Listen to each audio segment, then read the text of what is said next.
question is that the motion be agreed to. I call Claire Curran. Thank you, Mr Speaker. First of all, can I offer my congratulations to Brendan McCullum, a boy from South Dunedin who got 59 runs off 26 balls tonight. Secondly, can I say to the Minister that she needs a bit of a fact check herself, that there is no doubt that cyberbullying is a growing scourge, and the worst thing about it is that young New Zealanders are being affected. In fact, the term cyberbullying is now in our lexicon. And there's no doubt also that Labor supports and has supported and continues to support the intent of this bill, which is to mitigate the harm caused to individuals by digital communications and to provide those victims with a quick and effective means of redress. The big problem is that this bill does not do that, Mr Speaker. It is so full of holes and problems, and that is why Labor has expressed concerns about it. We supported this bill to the Select Committee on that basis of supporting the intent, but we expressed reservations at the time at some of the measures in the bill. After going through the Select Committee process, Labor abstained from voting in support of the bill because of our deep concerns. And I'm going to run through a list of what our deep concerns are about. First of all, the unnecessary hurried passage of this bill through to Select Committee, through that Select Committee process. And I note that since then it's been sitting on the order paper for months and months, and it certainly is not being pushed promptly through the House, as the Minister said. Instead, in that Select Committee process, time and time again, we were, on the opposition side, were blocked from seeking further clarification, from getting further advice, from trying to clarify some of the more difficult parts of the bill, and there was a lack of wider views sought. There's a really important set of voices that are missing in the discussion on this bill, and those voices are the voices of young people, and they're the young people that will be most affected by this bill. Their voices are missing. And in fact, a late submission provided to the Select Committee was not accepted by the Select Committee, and that submission I'm going to read a little bit from was by Sticks and Stones, which is a student-led project promoting positive behaviour online and standing up to cyberbullying, based in central Otago, made up of students from secondary schools around that region.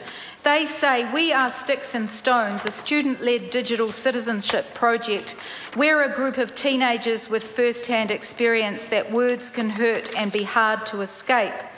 They say penalties like fines or even jail seem more like a scare tactic rather than a solution. They may stop people from cyberbullying out of fear in the short term, but they're highly likely to change the mindset of bullies." And that's one of the major points about this bill, Mr Speaker, is it sort of started at the wrong end.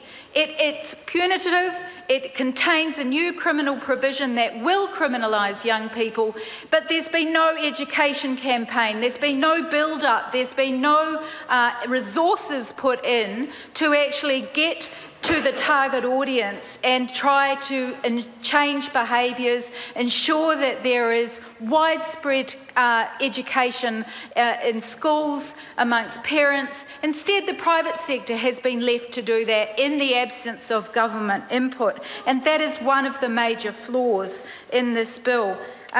Secondly, Mr Speaker, the impact of new criminal provisions on young people. Section 19 of the bill creates a new criminal provision called causing harm by posting digital communications.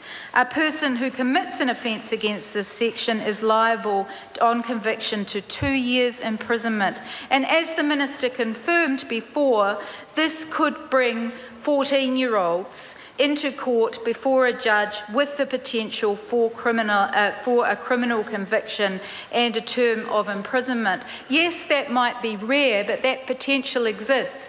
And that potential exists for a cyber crime, not a physical crime. but a cyber crime. So if you go and write a nasty note and stick it in the locker of one of your friends, then that's not a criminal act. But if you write the nasty note online, then that could be a criminal act, and it's the same words. And that is one of the big issues with this bill, is that it is not aligning the physical environment with the cyber environment. It's creating a completely new regime around the cyber environment without the forethought and the deep thinking that needs to go into the ramifications and the unintended consequences.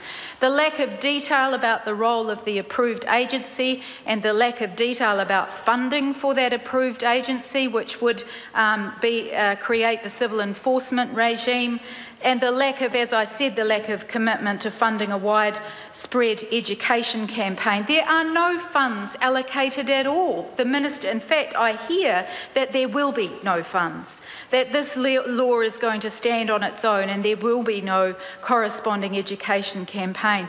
This law does create international precedent, despite what the Minister says. It does create international precedent. In Europe, there's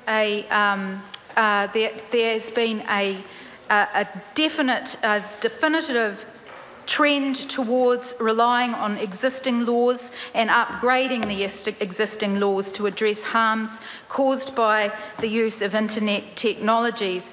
And in the UK, the House of Lords Select Committee on Communications reviewed how the law deals with social media abuses, such as cyberbullying, revenge pornography and trolling, and concluded that relevant legislation, such as the Protection from Harassment Act and the Malicious Communications Act, are adequate to deal with such phenomena. Well, why aren't we relying on the existing laws that we have, upgrading them, which, to be honest, this legislation does do?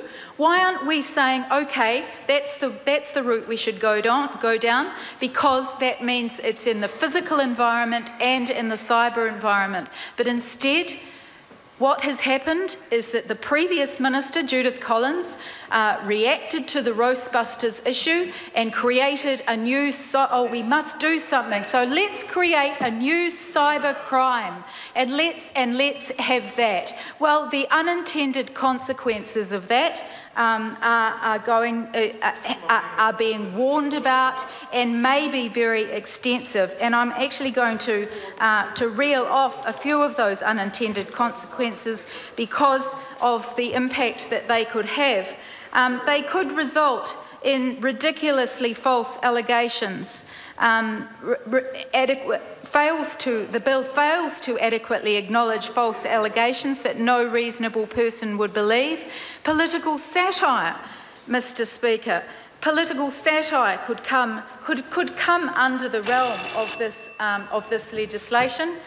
We don't know. The definition of harm is so broad and is so untested that it could actually bring in political satire. It could bring in criticism, political criticism. So if, for instance, someone writes texts or puts up tweets or Facebook statuses criticising John Key, may they end up possibly in the court? Well, that might sound ridiculous, but actually Judith Collins herself wrote some unpleasant tweets about a journalist late last year that actually were demonstrated that could fall within the realm of the cyber criminal provisions contained in this Act, in this bill. Robust debate and protest, whistleblowing and social and political campaigns, as well as the criminalisation of young people. And then finally, Mr. Speaker, the workability of the safe harbour provision is significantly a concern. The Minister has acknowledged that herself, and I'm pleased to hear that she is going to be doing some work on that. We understand that the Minister will present amendments at the committee stage, but we don't know what those amendments will be. As the bill stands, we cannot support it and will not be supporting it at the second reading. reading. However, I am signalling today that if the bill passes at second reading, we will work with the government in good faith to amend the bill at committee stage. We contend that the bill requires substantial amendments, not just technical amendments. But if those proposed by the government do not address our fundamental concerns, then we cannot support it through its remaining passage.